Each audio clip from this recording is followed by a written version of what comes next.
અમરેલીમાં જે ભાજપવાળાએ કાંડ કર્યો છે અને એક નિર્દોષ માસૂમ દીકરીનું સરઘસ કાઢ્યું છે અને અત્યારે એ દીકરી જેલમાં છે, એ બાબતે ભાજપના ધારાસભ્ય કૌશિક વેકરિયા, ભાજપના ધારાસભ્ય રમેશભાઈ અને બીજા ઘણા બધા ભાજપના આગેવાનો અને સાથે અન્ય સામાજિક આગેવાનોએ અમરેલીમાં એક મીટિંગ કરી છે એવું મને ટીવીથી જાણવા મળ્યું છે. આ મીટિંગનો મુખ્ય ઉદ્દેશ એ છે કે હવે જે દીકરી જેલમાં છે એને કેવી રીતે જેલ મુક્ત કરાવી એની ઉપર ચર્ચા કરવા માટે મોટા મોટા ભાજપના નેતાઓ, ધારાસભ્યો ભેગા થયા છે. મારી એ બધા જ જે ભેગા થયેલા ધારાસભ્યો છે, ભાજપના નેતાઓ, એને વિનંતી છે કે આ ગુજરાતમાં ભાજપના રાજમાં તોડબાજોને જામીન મળી જાય છે, બળાત્કારીઓને જામીન મળી જાય છે, ડ્રગ્સ માફિયાને જામીન મળી જાય છે, બુટલેગરોને જામીન મળી જાય છે, ગૌચર માફિયાને જામીન મળી જાય છે, તો એક નિર્દોષ દીકરીને જામીન મળવાના જ છે. એ જે જામીન મળવાના જ છે, કદાચ એક દિવસ વહેલા મળે કે 5 દિવસ મોડા મળે, દીકરી 1000% નિર્દોષ છે તો જામીન મળવાના જ છે, એ જેલમાંથી છૂટવાની જ છે.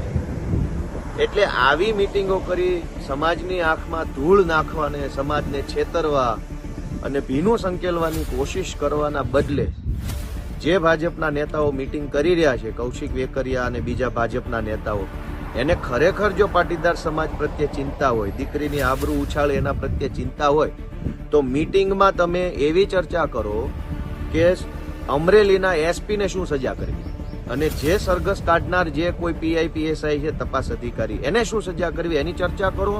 ચર્ચાના અંતે નિર્ણય કરો અને એ નિર્ણય તમારી ભાજપની સરકારને, તમારા ગૃહમંત્રી, તમારા મુખ્યમંત્રી સુધી પહોંચાડો.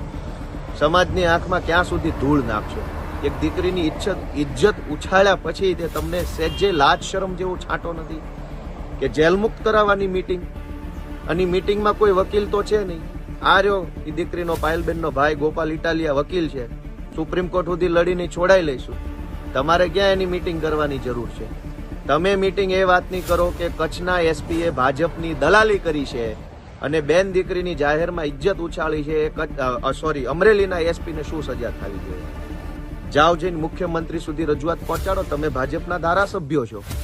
અમરેલી મીટિંગ કરી અને પાટીદાર સમાજને ગુમરાહ કરવાના બદલે સચિવાલયમાં મીટિંગ કરો, ગૃહ વિભાગમાં મીટિંગ કરો અને અમરેલીના એસપી અને અમરેલીના આઈઓ, પીઆઈને તાત્કાલિક સસ્પેન્ડ કરાવડાવો ને એની ઉપર ઇન્કવાયરી બેસાવડાવો.